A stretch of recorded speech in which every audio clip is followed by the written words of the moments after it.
Então, agora, nesse bloco da aula, pessoal, nós vamos falar sobre o arquivamento do inquérito.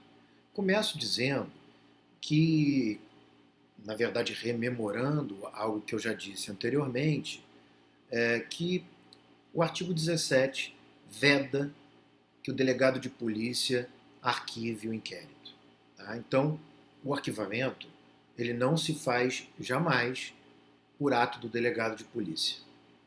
Mas aí a pergunta é: e quem é que arquiva o inquérito? Afinal, qual é o procedimento? Bom, então, em primeiro lugar, vamos classificar o arquivamento em duas possibilidades: o arquivamento explícito ou expresso e o arquivamento implícito.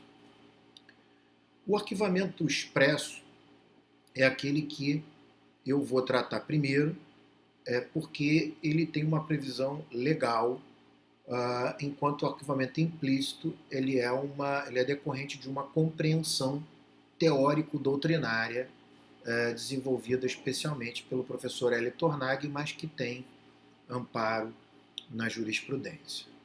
Então, começando pelo arquivamento explícito, ou expresso, ele está previsto no artigo 28 do Código de Processo Penal. Mas aqui nós já inauguramos o primeiro problema. É que o artigo 28 ele foi modificado, inteiramente modificado, pela Lei 13.964 de 2019. Inteiramente. Tá?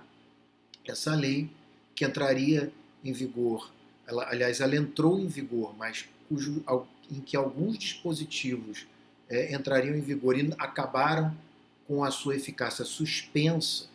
Um deles foi o artigo 28. Então, ele entraria em vigor, o 28 novo, no dia 24 de janeiro de 2020. Entrou em vigor, ele está no Código de Processo Penal, mas a sua eficácia está suspensa. Então, a pergunta é, afinal, se eu tinha um determinado dispositivo, que ele não existe mais, eu tenho um novo dispositivo, porque o anterior foi revogado, mas o novo dispositivo está com a sua eficácia suspensa e, portanto, não pode ser aplicado um novo procedimento, qual é o procedimento para arquivar? Vem se entendendo que, mesmo não havendo mais, né, não existindo mais o antigo, aquele procedimento é o procedimento que deve se aplicar. Então, eu vou explicar os dois procedimentos. Eu vou explicar o procedimento antigo, que parece que, apesar de revogado, continuará sendo aplicado, e vou explicar o procedimento novo, que está com a sua eficácia suspensa. Então, o primeiro procedimento é: o membro do Ministério Público, promotor de justiça, ele faz um requerimento de arquivamento ao juiz. O juiz, então, tem duas opções. Ou ele concorda com o pedido de arquivamento, e aí ele arquiva, ou ele discorda do pedido de arquivamento. E aí, se ele discordar do pedido de arquivamento, ele tem que remeter os autos do inquérito para o Procurador-Geral do Ministério Público. O Procurador-Geral do Ministério Público, por sua vez, ele tem duas possibilidades. A primeira possibilidade é insistir no arquivamento. Se ele concordar com o promotor de justiça, discordar do juiz e entender que é caso de arquivamento, ele insiste no arquivamento e, nesse caso, o juiz é obrigado a arquivar. A segunda possibilidade é o procurador-geral ele concordar, na verdade, com o juiz e achar que não era caso de arquivamento e sim de ação penal. Então ele pode ele mesmo propor a ação penal ou ele pode designar um outro promotor para propor a ação penal. Essa outra possibilidade dele designar um outro promotor para propor a ação penal encontrava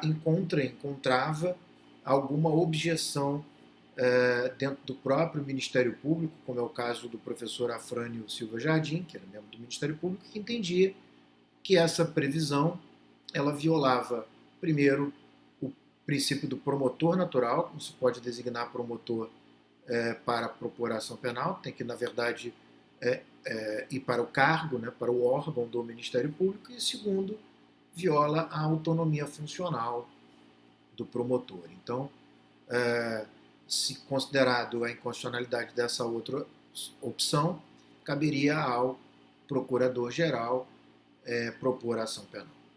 Esse é o procedimento antigo, do artigo 28. Qual seria o procedimento do novo artigo 28, que está em vigor, mas com a eficácia suspensa?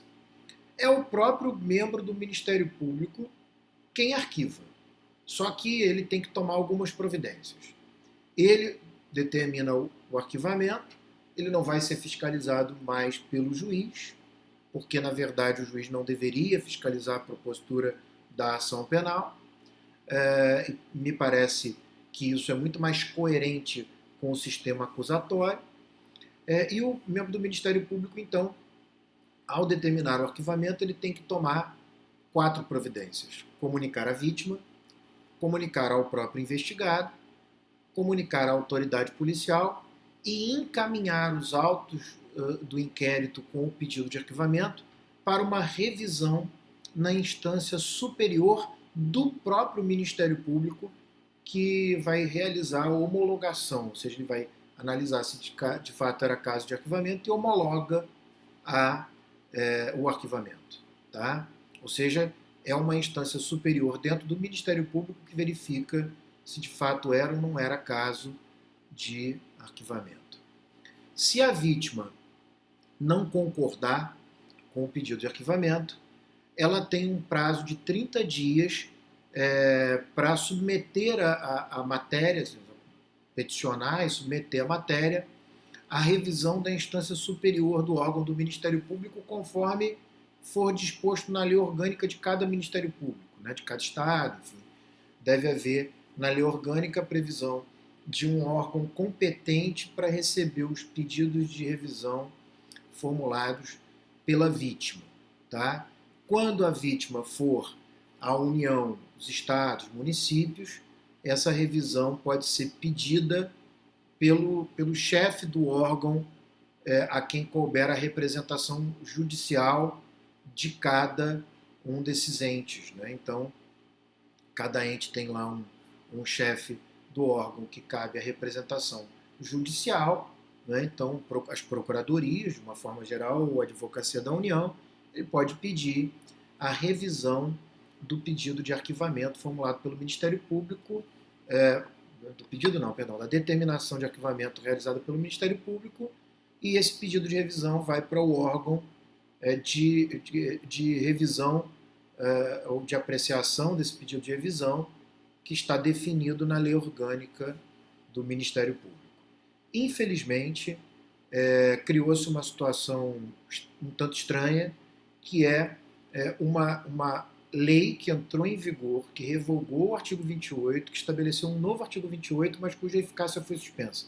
Nós ficamos no vácuo de uma legislação, de uma disposição legal sobre o arquivamento efetivamente.